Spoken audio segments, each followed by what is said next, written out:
sobrang grateful po. Like, isang blessing po sa amin and for every listeners, especially sa aming 143, na to be able to release an extended playlist. This EP na Yumi and Love is very close to us kasi lumaki kami na nagkakaraoke and for sure Tapos all of ngayon, these songs are like one of the hits of their time and it's a very good chance for us na ma-redeem din namin yung mga vocals namin for this and with our rendition and sa yun po, we're very grateful for this. Ano yung mga memorable compliment na na-receive nyo after na ma-release yung single? Yung mga fans nyo sa social media?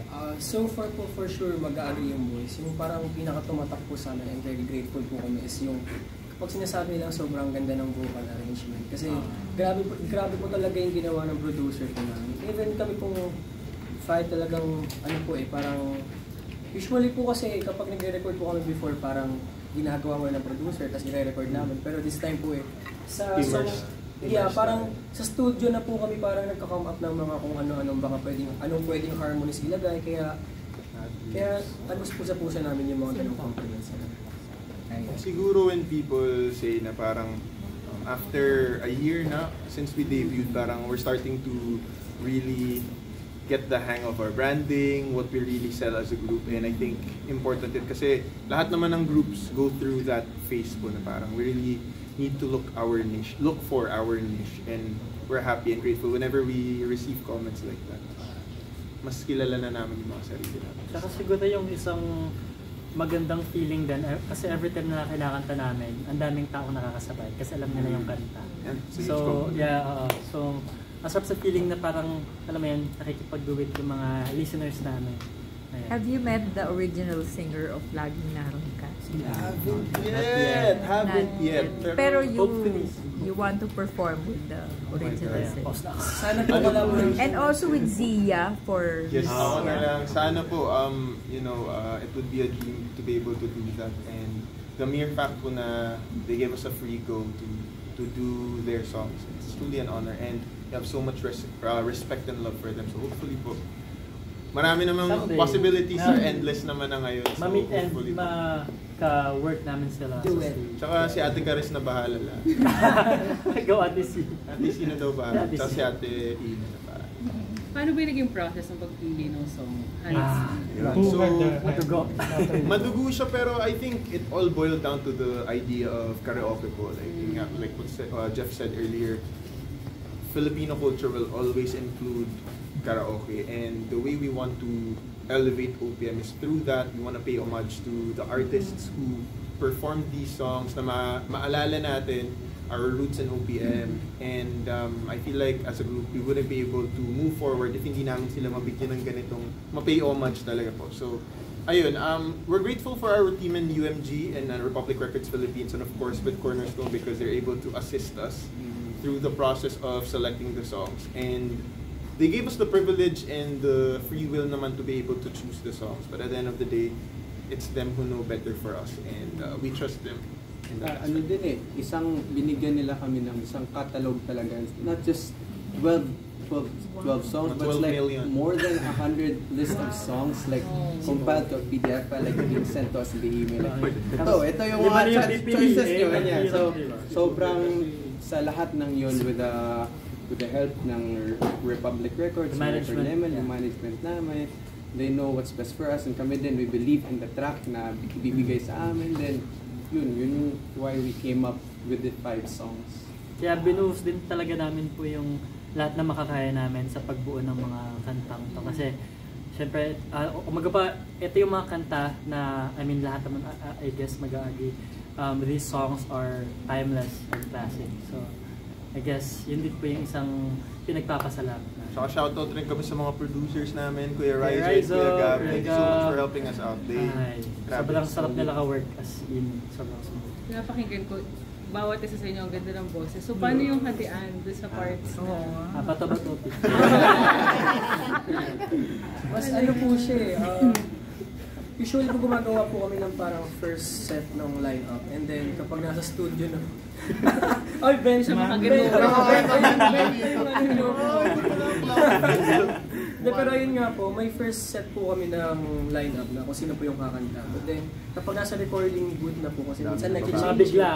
Parang usually bibigay po sa akin yung chorus and then parang hindi bagay, masyado maliit yung boses ko.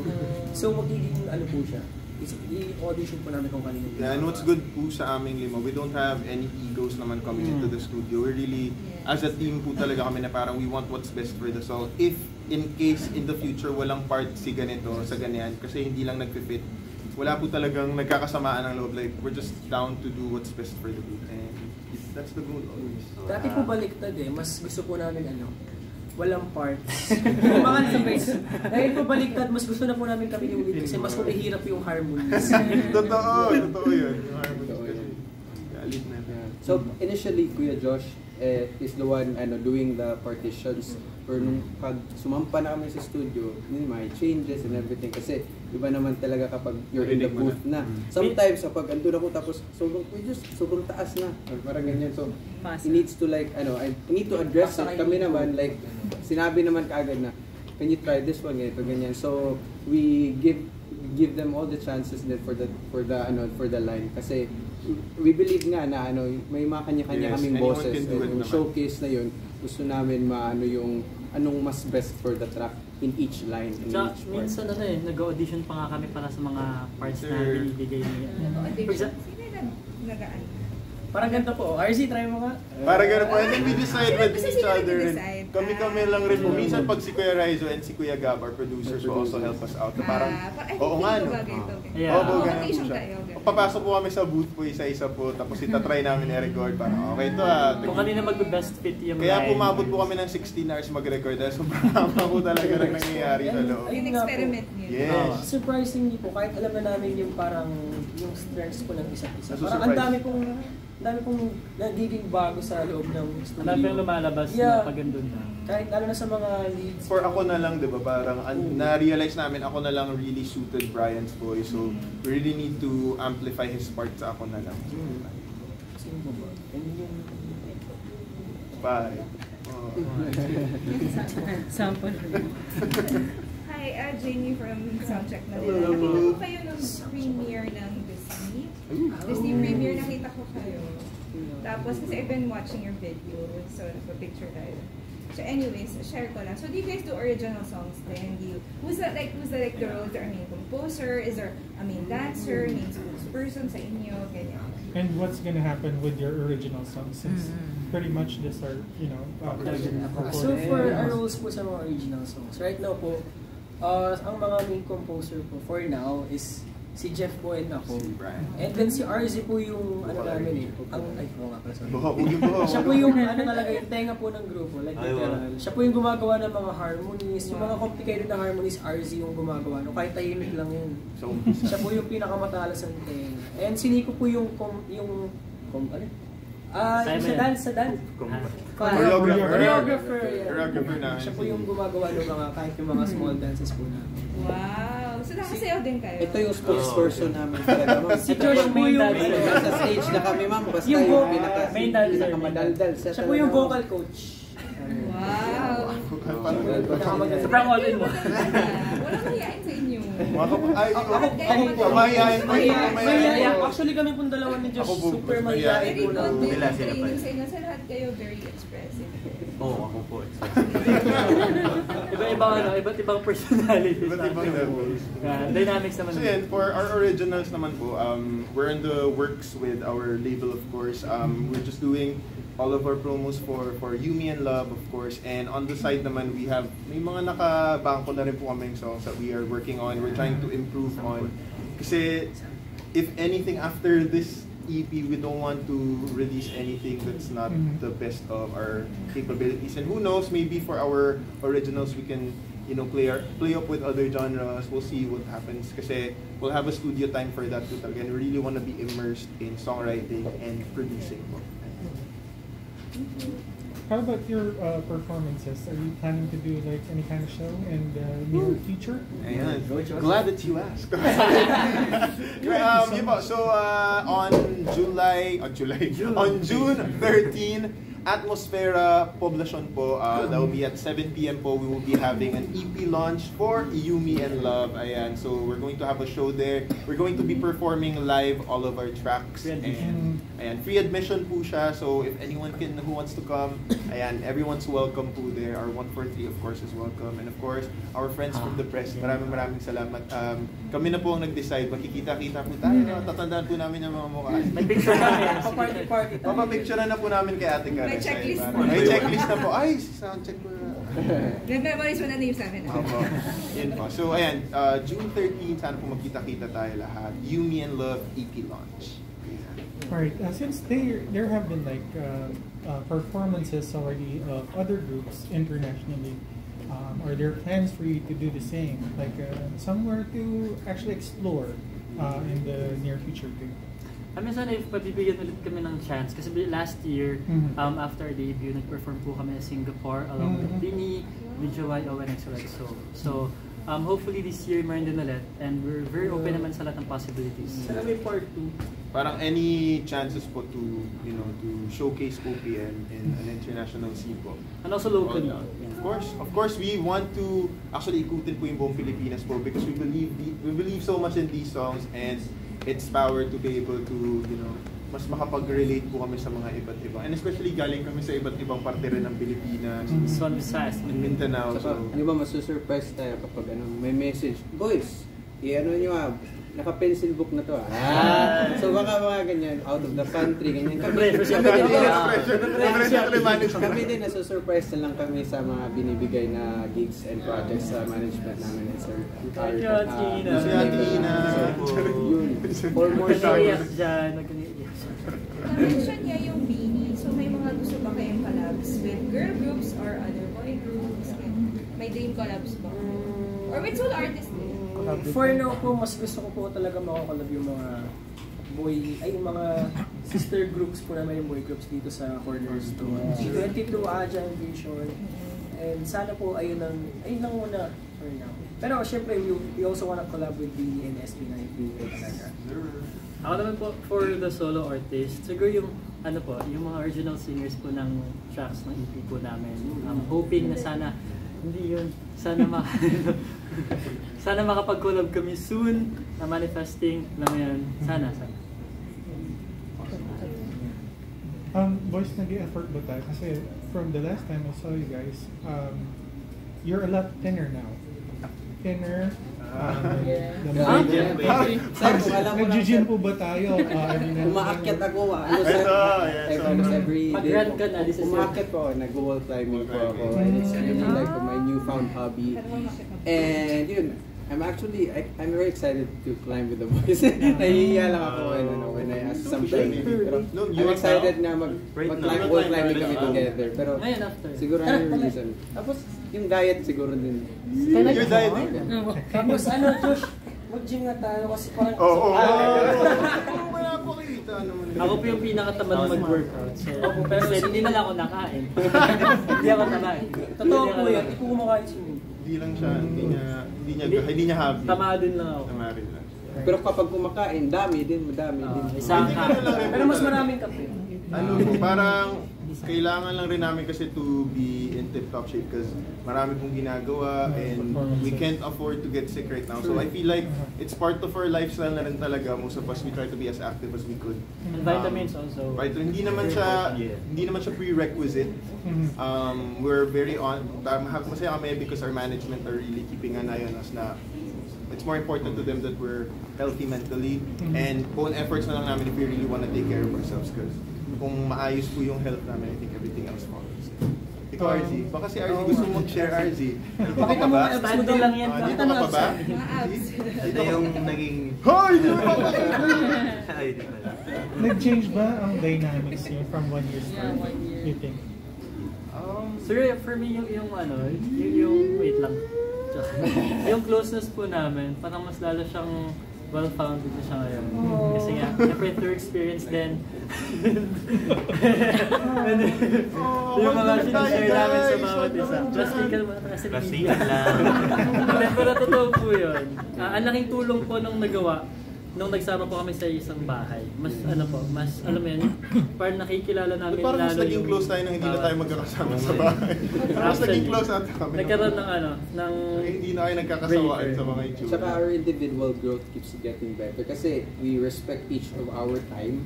So yung mga me time namin, ito ganyan. Tapos when we go on for trainings and rehearsals, parang yung dynamics ng group, parang mas nagiging mas better. I love you too. Comes to like our brotherhood, saka yung mga senyales na namin kapag ano. Yes, Ay, si Josh, huwag niyo munang lapitan ngayon, hindi maganda mood niya. Ay, energy ko ginagawa. Pag si Josh po yung masusungit na siya, ako lang yung matitrip sa kanya. Kumusta yung isa't isa as a housemate? Can you describe? Ay, sige, Sinong go. makani? Sino ba? Actually po, so saan mo may makala? Positive at ano naman? Positive at negative? Sige. Positive at negative. Siguro po ang mga tao dito, very malinis sa bahay, si Nico, si Jeff, si Brian. Tapos yung magulo po yung kama. Hulaan niyo po. Wait. Hulaan niyo po. Sino? Sabihin ko na ako, sino? Pinakamagulo ang kama. Isa lang, pili kayo. Isa lang Uy, grabe. Tama. Tama po, tama. Ano na, nagbago na daw. Nagbago na daw. Guys, huwag naman. Sige, magulo po ako sa... Pero dun lang sa space ko. Dun lang sa bed. Ayun naman. Papunta na po siyang okay po yung bed ko. Kasi gusto ko kasi ganun maghanap ng damit. Ng chores. Tagaluto. Yeah. Chores, hindi po, when we were living together, hindi kami masyadong... Kanya-kanyang spaces po. So, we parang play go lang sa para as long as walang naapektuhan na, for example, pag magulo yung kama ko, I make sure na hindi siya nag-aano sa common area namin para hindi ako mapatay na. Kami just yung yung parang Gumamit ka. May initiative. mga DO, mga Ba't parang galit ka naman? Kami palagi yung taga-saway eh. Initiative sa mga Oy, yung steamer! Oy, scooter! Pero may time na si RZ yung everything to the general cleaning. So, kahit yung mga kama namin, Naayos niya, totoo. May video ako, yung day na yun, sabi ko, grabe mo naman RZ. Sabi So, ang niya, ending, pa-promise daw niya na maglilinis siya every time. Tapos sabi ko, Naman yung hindi mo yan ma-fulfill talaga, hindi mo talaga yan maano. Finulfill niya everyday. Ang nangyari, siya na hinahanapan ko ng mga gamit ko. Siya po yung naging nanay sa bahay. RZ, asan yung ano ko? Pinakita ko nga sa kanya na bakit di ka na naglilinis. Ganyan. Tapos sa video na yun, sabi ko, akala ko na-promise na Ayaw hindi ko pala. Lumalabas na. Hindi ba kayo nagkakapigunan? Hindi. Yung nagsasuntukan ako. Actually, parang never pa kami nagkapikunan. Nagkapikunan lang pag may kahit nga pag nalilate, wala namang Nagkakaintindihan na lang din po. Alam mo yung tinginan, yung mga body languages namin minsan. Parang, ay medyo hindi okay ngayon siya na medyo give muna ng me time, gano'n. Tapos may mga time din naman syempre, puro kami bardagulan, off on kapikunan cam. naman kaya tayo para maiba na. Para may drama yun. Next interview po. Actually, after po nung kapikunan po kami. Sige, pag pagod lahat, for example, pag medyo mahaba yung day, parang kanya-kanyang mukmuk kami lahat. Except kay RZ po. So si RZ po, ganito, pag mataas yung energy namin lahat, ganyan-ganyan siya. Pag nasa van na po kami after ng isang ganap po namin, kukulitin niya po kami lahat. So kami naman walang energy. Dynamic nga. Pero may mga nag-discover ba kayo sa mga ka-member ninyo na kinagulat ninyo? Marami. Magaling sumayaw si John. Si Josh po. Pangita ng timber. Nakita nga yung video ni Josh. Yung first ever dance niya. With kay Nico. Yung pinag-meet kami ng first. Let's watch this. Si RZ Pulano, kailan nga nag-start si Manghod mag-arrange? Ayun po yung parang na-unlock namin during the process of being in Yes My Love. Sobrang talented talaga ni RZ. Kasi Brian magaling po siya mag-impersonate. Ayan. Sa mga Tapos nga, Let's give it a four! Bamboo! Coach Bamboo.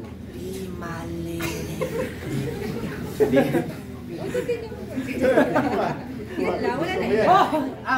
Michael Jackson. Michael Jackson! Let's give it up! The day is gone. I'm so long gone. Si Nico magaling. Si Nico. Gusto niyo po si Nico? Kaya niya impersonate si Nico. Microphone mo. Ayusin mo. Sana ay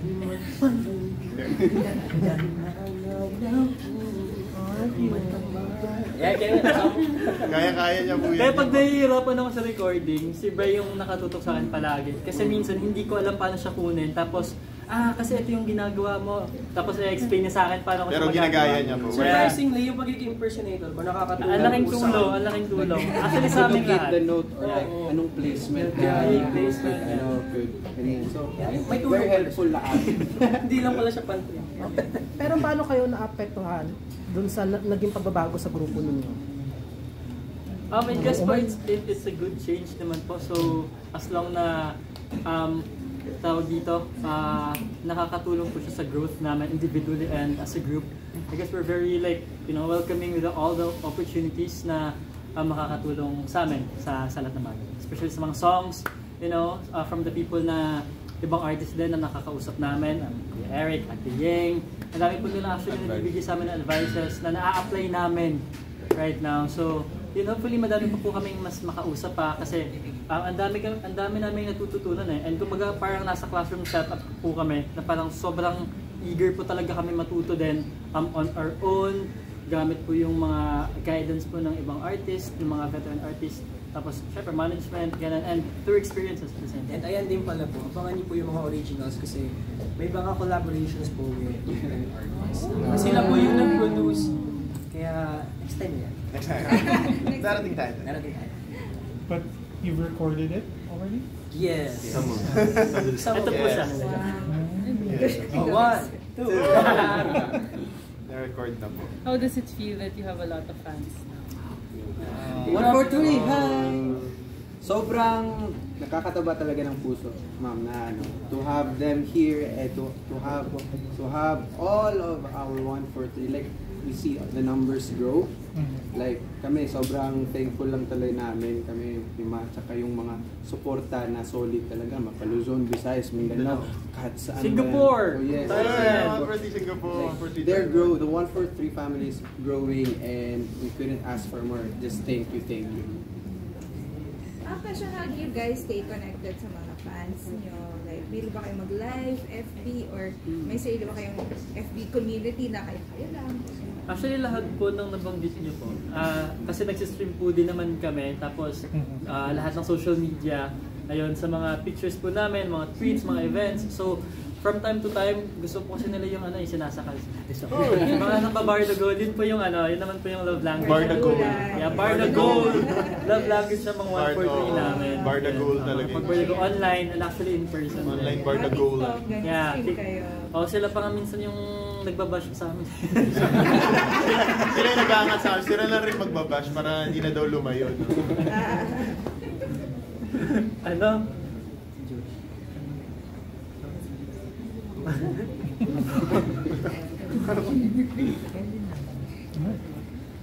Meron ba kayo isang kanta na inaawit nyo sana?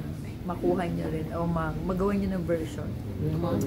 Isang OPM kasi. Well, ito po, feeling namin after siguro ng You, Me, and Love, malay nyo po, gumawa po kami ng isang tunog or isang sound na that could possibly sound like yung parang parang yung mga boy group rin po na mga band hits rin po. Who knows, maybe after po this era of Yes, My Love, gugulatin ulit namin kayo with another sound.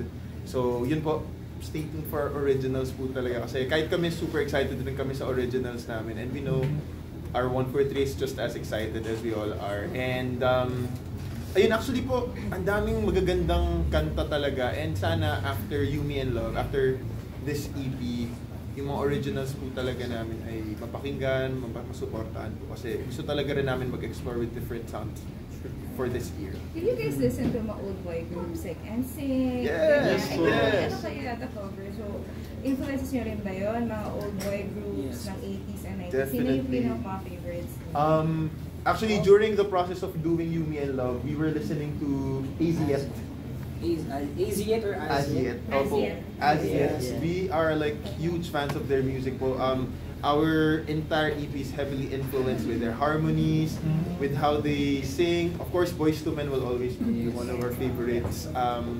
Pero surprisingly, we also love OPM bands like Eraserheads. We listen to them as a group also. Kasi parang iba-iba po kasi yung influence namin musically as an individual, pero as a group, I think yun po yung naging biggest change na namin, na compartmentalize na namin yung individuality namin and our identity as a group. So alam namin na pang Yes My Love to. Ito siguro pang Nico to. Even with how we dress up in our shows, it's so important na alam na rin namin this time how to dress up as Yes My Love and how to dress up as us on a daily basis, parang ganun po. And yeah, as a group, we love Westlife. We did covers of NSYNC. We have this, I Promise You, in our Yes My Love Lounge series on YouTube. And ayun, if we could only, you know, have even 1/4 of their success lang talaga, because they are idols talaga. Classic idols. Pwede bang magpasample ng a cappella version ng any song na your comfort? Pwede mo Lagi. naman yung Siyempre favorite ko. Ang ganda ng mga boses niya. Hindi ko marinig pa gano'n. 1, 4, 3. Kung kaya ikaw ang aking inibig, yan ay kusang nadama at di ko pinili. Sa katunayan kahit sa naginip, laging naroon ka,